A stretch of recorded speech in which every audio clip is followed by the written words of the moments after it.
Hello guys, welcome to our YouTube channel, and today we are going to learn how to change password in Roblox. So let's get started. So if you want to change your password in Roblox, what you can do is just open up your Roblox application, and then after opening your Roblox application, just tap on the three dotted icon which is on the bottom right corner of your screen. Now if you'll scroll down, you can find settings option. You just have to tap on settings and then tap on account info.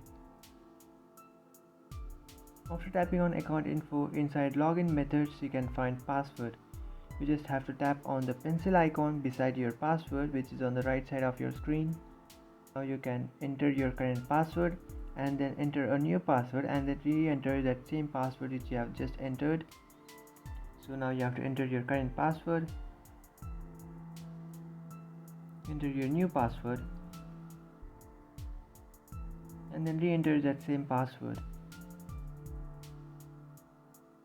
And after entering this new password, what you can do is just tap on update.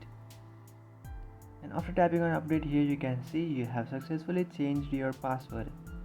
So that's it guys. Now if you'll log out from your account and then log in trying your new password, you can log into your account. So that's it guys. This is how to change password in Roblox. If you find this video helpful, don't forget to like and subscribe to our channel. If you have any doubts, feel free to comment below. Thanks for watching.